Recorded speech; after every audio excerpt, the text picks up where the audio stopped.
Ito po ang inyong lingkod, Conrado Estrella III, ang kalihim ng Department of Agrarian Reform.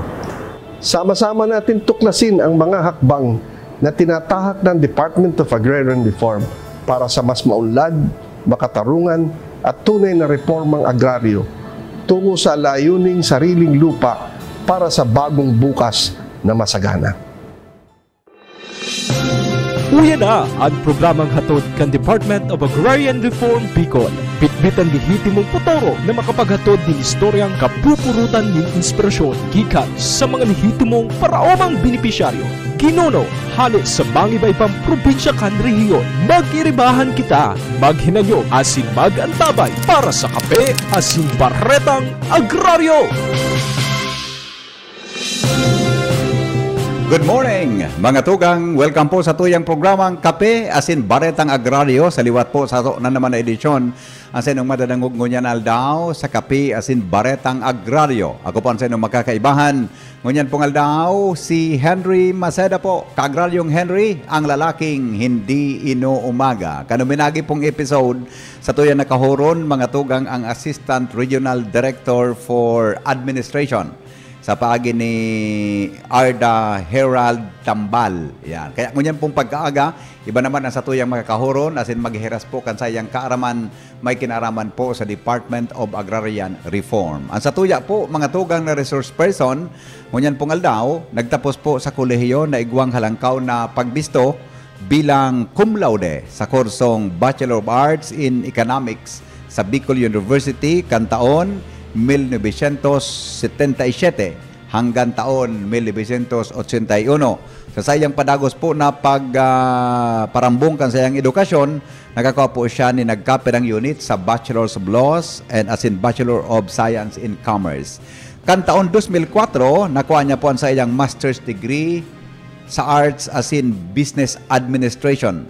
Sa ibong nalado, nagpunman po kan sayang career o karera sa Department of Agrarian Reform kan taon 1982 bilang Agrarian Reform Program Technologist hanggang taon 1988. Sa kaparehong taon, 1988, naglanggaw po sa iyang pwesto bilang Senior Agrarian Reform Program Officer na sa iyang pinanindugan sagod sa 12 dekada, partikularmente hanggang taon 1900 o 2010. No? Sa taon 2011, mga tugang por dahil sa iyang dayupot na serbisyo, digdi man siya po na-designar bilang Chief Agrarian Reform Program Officer hanggang taon 1900 o kaya 2022. Kasabayan sa iyang pagka-designar bilang OIC, Provincial Agrarian Reform Officer o PARPO 2 na nagpun kan taon 2020. Sa kaparehong taon kan 2022, liwat po na natawan siya doon, ang sa iyang udok sa buot na pagserbisyo sa publiko, kan siya po opisyal na naitalaga bilang full-pledged PARPO 2 kan Sorsogon, asin sa iyang pinamayuhan hanggang taon 2025.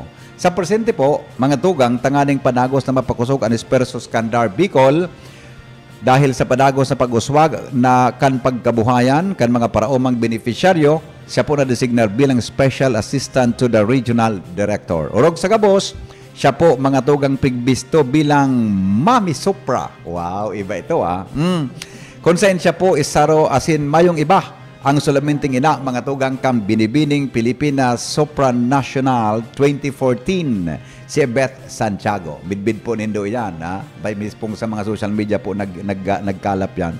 Ang satuyang bisita ngunyan, mga tugang, mga kaagraryo, sa baton tapunin parakpakan ang sa tuyang importanteng bisita ngunyan na pagkaldaw Parpo Nilda Santiago. Maray na aga po kaagraryong Nilda. Welcome po sa tuyang programa Kape asin Baretang Agraryo. Okay, so Diyos maray na aga sa tuyang kabos, lalo na po sa nagagyananyog sa programang ini and ka Henry, ka-agraryo Henry, sarang kontra po na kami maimbitaran. Opo. Sa pinakatanyag na radyo digdi sa buong probinsya ng Albay. Salamaton, ma'am, kaagraryong Nilda. Tama po sa imong sinabi. Alam, ako makontra dyan. Okay. Para po sa gabos, mga kan mabisto po kan sa tuyang mga parahinan yung ngunyan sa aldaw sa aldaw na Kaagraryong Nilda. Ano po ba ang papel na pinagkakaputan kan sarong Special Assistant to the Regional Director? Okay. Bilang Special Assistant to the Regional Director of the Region 5, I am tasked to assist in the implementation of the land acquisition and distribution and project split in the entire Bicol region. And also, pigtawan po kita ng poder na mag-evaluate, mag-assess kan mga targeted land holdings kang kada probinsya. So, digdi po sa Bicol, igwa kitang 7 probinsya na supervise. And nagduduman din po kita sa mga DAR municipal offices and provincial offices to render technical advice if needed and give some solutions to the problems encountered in the field implementation. Okay. Kaagraryong Nilda, katakod po kan sa imong papel bilang Special Assistant to the Regional Director. Paano po nindo na mamantinir ang marahay na koneksyon sa Regional Director, as in po, paano pa po si Sherto na naisasabuot taan sa tuyang inisyatiba maging kambilog pong kagawaran? Okay, so maray na kahaputan po yan, Kaagraryo Henry. So, para mamantinir ang maray na relasyon sa tuyang namamayo sa buong Bicol ng Departamentong Pang-Agraryo, ang susi dyan is regular feedbacking. So, pinapaabot ano ang status kang pag-implementar ng programa sa 7 probinsya. And kung igwaman mga problema, dapat agad-agad matawan taning solusyon. So, that's a two-way. And, siyempre, transparency is the key. Yes. Okay. Siyempre po, taaram ta po na bago po kamo naging madesignat bilang Special Assistant to the Regional Director, ikaman po pala na mayo kang DAR sa probinsya kan Sorsogon. Sa imo pong liderato, ano pong mga inuorgulyo mo pong akomplesimiento sin mga dayo po malilingawan na trayumpo po Kaagraryong Nilda? Okay, so una, ang pinaka-trayumpo na pirmi kong pagkukonsider para pa ang sarong organisasyon maging produktibo is leading by example, good governance, and happy leadership. Sabi nga, kung ang sarong organisasyon maugma, makakaasa kita na produktibo ang mga taong nasasakupan ta. Okay, pangduwa, isa rin pong orgulyo na ang DAR Sorsogon nabisto sa buong nasyon na iyo ang pinaka-enot na provincial office na naka-register ng electronic title under project split. Wow. Okay? Pang-tulo po. Kita din po sa unang probinsya na nakapa-approve ng mga survey plan sa Department of Environment and Natural Resources and Land Registration Authority. Okay, pang-apat, ayan, sarong ondra po na yung World Bank mission visit. Ginibo po sa probinsya ng Sorsogon. Now, sa pag-visit na po yan, ayan, naipabalangibog tayo itong mga best practices kang Provincial Management Office ng Sorsogon na minsan nagtataong giya sa ibang probinsya kan Bicol. Tapos nakapag-distribute po kita under the support services 4 ng tulay na Pangulo.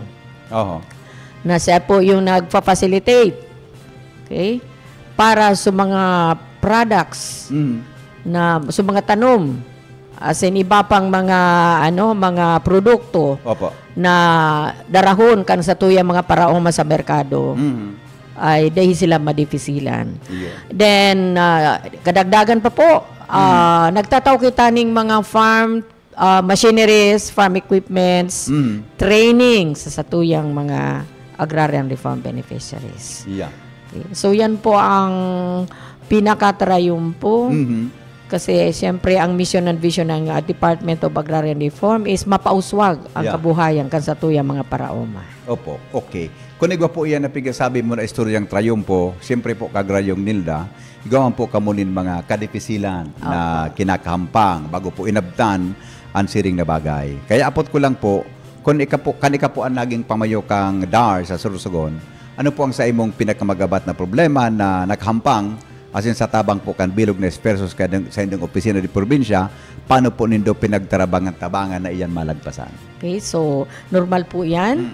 Nasa sarong organisasyon, merong mga makukonsider na mga kadifisilan, magabat na sitwasyon. Pero po, sa pag-agi kang teamwork, ang gapos po na kadifisilan, napapagaan ta. Iyon. Okay, okay. Sa ngunyan po, tawanta po nindo ng mga inisyatiba kang DAR, Regional Office o Regional Project Management Office. No? Siraron po kan proyektong split. Sa mo pong eksperyensya, lalo na po ika ang naging project manager kang DAR Sorsogon sa mga nakalis na taon, paano mo po liwat na ipinaabot sa imong dayupot na suporta as in expertise, lalo na po pag-abot sa indong halangkaw na target para po sa taon na ini, Kagraryong Nilda? Okay, so sabi ko ka Henry, ang halangkaw na target, bakoy niyang rason para mapadipisin, mapagabatan sa muyang problema, ang sa muyang pag-accomplish.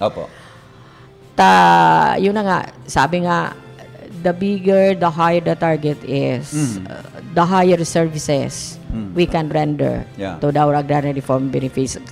Gaano po kadakula kan sa muyang pigtatrabaho para sa tuyang mga paraoma, ang insenteba kaan para sa pinakamadakol na mga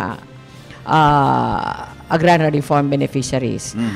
Now, Bicol-wide, ang sa muyang target is 1,697 hectares now. And saro po na ondra na ipaabot sa mga nagdadangog na ang Bicol region po naka-validate na kami ng 100% kaining ibang hektaryang ini.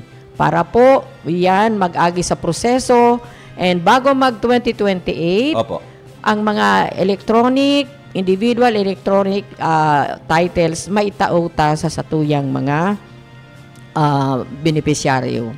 And sa mga nagdadangog po ngunyan ng mga agrarian reform beneficiaries and sa mga DAR municipal offices, yung sinasabi ka na ano yung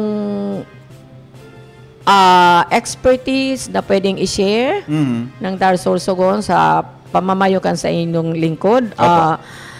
Pagkatapos po maitaumi ang titulo sa mga recipients, agad-agad po nagduduman kami sa municipal assessor para pagibuan si daning tax declaration.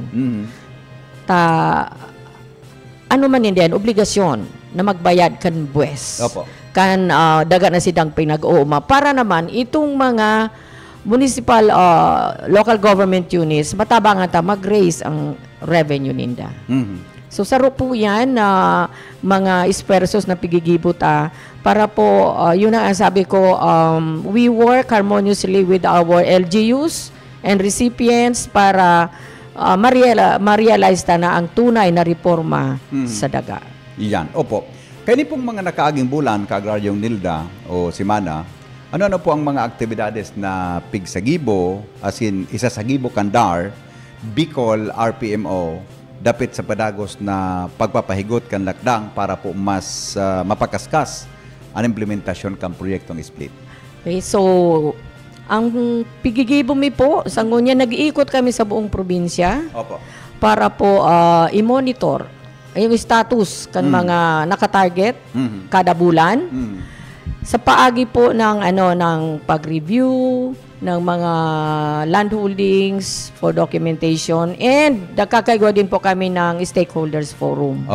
Now sa stakeholders forum po pig-imbitar mi ang mga LGUs, ang mga partner agencies, mga agrarian reform beneficiaries, member of the ARVOs na magpartisipar Sa paagi po ng stakeholders forum, dyan po pig-explicar ano ang objeto kan project split. And lately po, nagkaigwa kami ng stakeholders forum with the youth. Wow. Okay? So that includes academe. We invited students for awareness. Opo. Para po maaraman ninda ano talaga ang mission vision ng project split sa buong Pilipinas. Okay? Now, nagkaigwa din po kami ng World Bank visit. Okay? Na ang objective po nito talaga is ma-audit in the field. Kung talaga ang objeto kang project split ay na-realize. And salamat po. And proud to say na talagang ang World Bank visit na yan na ginibo sa Sorsogon na ipahiling kang buong probinsya na talaga kung ano ang pigigibo base sa mandato, yun po ang resulta kan sa muyang accomplishment sa probinsya. And bako lang po digdi sa probinsya ng Sorsogon kundi sa gabus na probinsya. Kasi during that visit ka Henry, gabus po na mga Provincial Agrarian Reform Program Officer 2 nag-atender para po ma-observe ninda kung paano po nag-audit ang World Bank. Ayun. Kasi this is foreign assisted projects na dapat ma-attain natin ito hanggang 2028. Opo. Ang Kagraryong Nilda, balikan ko lang po itong kang World Bank, ang papel kang World Bank. Ano po ang garipang kabuuan na papel kang World Bank sa Project Split? Okay. So, this is a World Bank Finance project. Opo. I see. Okay. So, talagang in-oversee nila kung talagang attainable yung project and kung anong pa yung mga suggestions ninda para mapadali, lalo na pa yung sa survey. Ayun. So, World Bank funded pa lang po yan. Dakulaon na tabang pag-arog kaya. Dakulaon po ang tabang. And siguro ngunyan, gusto kong ipaabot sa mga nagdadangog na prima kung mag-stay tuned, magdangog sa mga radio stations, lalo po dito sa programang ini, Kape at Balitang Agraryo. Ini po ang objeto kan sa tuyang namamayo. Na dapat ang sa tuyang media mileage dapat palawakin and saroon na itong bisita sa mga radio stations and salamat ka Agrario Henry na tinawan kami ng pagkakataon na maiheras namin kung ano ang project split and other services that DAR can offer. Yes, opo. Sa kabilugan po, Kagraryong Nilda, ano po ang nagpapadago sa lakdang kang DAR Bicol sa pangkabuuan, no? Sa mga masunod na aldaw, bulan o taon, ano po ang dapat lauman kan publiko orog na po itong mga paraumang beneficiaryo? Okay, sa mga maabot po na aldaw, magkakaigwa kaming land title distribution, Bicol-wide, and iiba na po itong distribution ng COCRUM, Certificate of Condonation of Mortgages. Now, ito po yung sertipiko na magsasabi na itong mga paraoma na yaon sa listahan na pinadara kang Land Bank of the Philippines, libre na po sinda. Dahil na sinda magbabayad kang past amortization, penalties, and arrearages. Kaya po sa mga nagdadagugunyan na mga beneficiaries, kung gusto nilong maaraman, nakamo sa duman sa magiging beneficiary, magduman po kamo sa pinaka-araning DAR municipal offices and provincial offices para po maaraman kung kamo ano man po nakasabay sa listahan kang mga maresibi kang Certificate of Condonation Bill. Okay, so Henry, minsan po ang connotation is ang Department of Agrarian Reform nagtatao lang po ning daga. Dahil lang po yan. So kasi bago po nabanggit ko na itong mga support services, the farm machineries and equipments, the trainings, dagdagan ko po, nagtatao din kami po ng legal services sa pagagawa po ng DAR adjudication. So, kung halimbawa, meron akong makahaputan, manungod sa daga, lalo na po itong cover ng Agrarian Reform Program, iniinbitar ko kamo na magbisita sa pinaka-arani na DAR municipal offices and provincial offices sa Inmanaruna, sa probinsya, sa Rehiyon Bicol. Madam, ini habog ko tang hapot sa imo Ining sunod kong hapot sa imo. Tagari, di ba? Sabi po, nabaritaan ko kaya na paparay na madali ka na da pong mag-retire. Ang sa imong retirement, Gary haranin na po. Siguro, pwede approbate sa ranta ang pagkakataon na ini, mga tugang na sariwaon, ano mga marahay na naginibuhan sa laogan, halawig na panahon. Sa ngunyan po, siguro, maski mag-abot ang panahon na wala ka na po sa departamento, ano po sa liwatan sa imong pigmamaot na sa imong mga naging kaibahan na nakatrabaho, asin po sa gabos na Bicolanong paraumang beneficiaryo na padagos po naghahalatkan sa indong mga sendang sadiring mga titulo ni daga. Okay, so Kagraryong Nilda. nakakasurpresa naman. Mamundoon man so apot ko sa imo ano. Bako, Nag-retire ka na. Okay, So, sige po. Una po, papasalamatan ko sa maray na introduction mo kaso bago. Okay. Well-researched. Yeah. Thank you. And thank you for sharing my ladderized success in the DAR. Yeah. So sabi ko nga, I've been with the DAR for 43 na anyos pa ako sa DAR. Okay.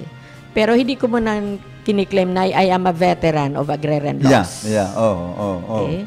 So ang gusto ko lang i-maintainer na legacy kan mga naiiwan ki is the legacy of hard work. Yun. Yun man ang ano. Hard work. Ang sabi nga, ang gabos na bagay, talagang pag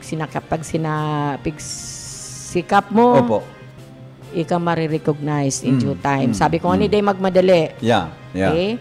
So, as a public servant for 43 years, sabi ko nga the legacy na pwede kong iheras is the legacy of good governance, integrity in public service, commitment, and dedication. Sabi ko nga ni Ka Henry, when kan ako pig-imbitaran na maging resource sa programang ini, sabi ko nga gusto ko perming balikan ang aking humble beginning. Yeah. Kasi ang sarong tao, di ka pwede magtaram kung wala sa puso. So, I can talk with faith in my heart because I am rooted from a family of farmers. Sabi ko nga paano mahiheras ang sarong bagay kung di mo namamatayan. Yes. Kaya sabi ko nga if I remember that time, one of the farewell walk of Yvette, sabi niya, I am proud to say, which I repeated today, I am rooted from a family of farmers. Magayon. And sabi ko nga always go back to your humble beginnings. Yes. And siguro, bago kita magtapos Ka Henry, gusto ko pong pasalamatan ang mga ARBs na natawan na ning titulo, natawan na ning mga support services and legal services, and mga dai pa po natatanan. Maghalat po kita kasi po meron po tayong mga processes para po ang individual titles ay mapa sa kamot nindo. And sa poder ko pong sabi ko nga ang wish ko lang for Bicol is Bicol dapat saro sarabay. Yan po ang hubeto kasatuyang namama yung director ngayon yan, si Director Reuben Theodore C. Sindak, na unity is the source of strength. His sa kanyang pamamayo. So, in closing po, salamat sa mga top officials and my peers for giving me a chance to serve and lead. Maray na haldaw po sa Satuya Gabos. Valedictory address. Okay. Balikan ko lang itong sinabi mo tungkol sa mga ARBs na naghahalat. Diba? Saan po sinagaya pwede kayo mag-follow up po na direkta nga? Halimbawa, kung may concern sinda ang mga ARBs sa Bicol region na nag-aantabay ngunyan. Okay. Sa mga nag-aantabay po ngunyan, kaitong mga agrarian reform beneficiaries. Nasa waiting ngayon. Nasa waiting. List. Libre po ko magduman sa mga DAR municipal offices kasi po lambang munisipyo, igwa kaming opisina. Gabos po na munisipyo, digdi sa gabos na probinsya kang Bicol. Accessible pati. Accessible po kasi nga yun ang sinasabi is reaching out. Reaching out to those who are in need.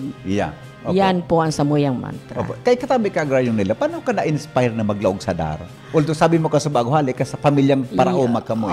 Yun naka-inspire sa imo para maglaog ka po sa DAR? Yes, number one.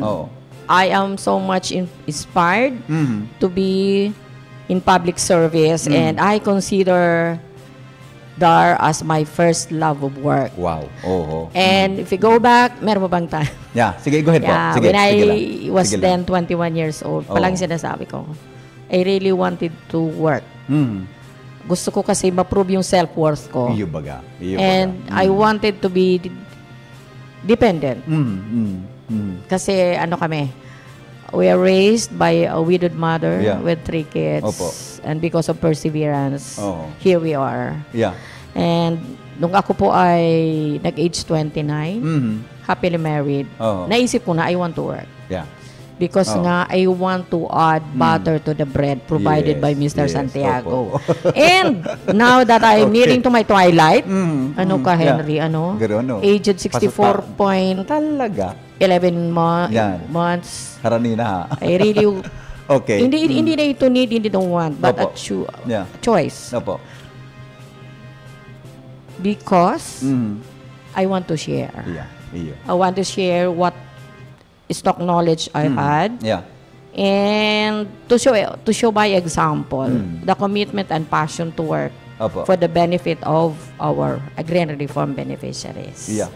So sa mga nagdadagugon niya na mga ARBs and members of the ARBO, Opo. pero kitang maging active, Yes. magpartisipar sa mga paapod kang opisina. Tangan kita po maaraman kung ano ang nangyayari sa departamento. And sabi ko nga, education is a continuing process. Yeah. Magdagog Oo. lang kita sa mga meeting and conferences, sarong bagay na yan para kita ma-educate. Iya. Nakaka-inspire man ang istorya mo ka-agraryong Nilda, ano? Sa paali ka talaga sa pamilyang mga farmers, and then na-inspire ka na magtrabaho. And mo Opo. niya sa ang resulta po kan sa imong trabaho. Opo. 'Di ba? Sadyang nakaka-inspire sa ibang mga tao na gusto maglaog tabi sa serbisyo kang gobyerno. Ano? Pag-araw ka ng sitwasyon. Opo, kasi nga paraming sabi ko, pirming maugma kung Opo. babalikan mo yung nakaraan. So, siguro ka, Agrario Henry, Opo. salamat Yeah. sa imbitasyon. And I am for what I am today dahil po sa suporta kang gabos. Yeah, yeah. Naka-opisina ko sa DAR. Opo. And pag-recognize ako and pagtauning pwesto ni Secretary Conrado Estrella III, and of course, ang satuyang ginagalangan na Presidente, Opo. President Bongbong Marcos, ang sa mo yung gobyerno sa DAR, pirmi pong naka-align sa 9 goals kan satuyang Presidente. Yes, okay. Kagraryong Nilda, salamatan na mari po sa oras mo sa tuyang programang Kape asin Baretang Agraryo. Ano po ang mensahe mo sa gabos na nag-antabay ngunyan hindi po sa tuyang programa tabi lalo na ang mga kliyente kan Department of Agrarian Reform Bicol asin po ang proyektong split. Okay, so sabi ko nga, sararo, sarabay, sulong agraryo. Sulong agraryo para sa bagong Pilipino.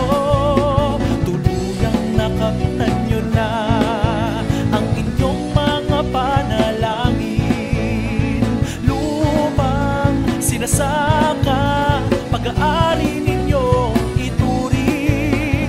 Sulong agraryo, tagumpay ng bawat Pilipino.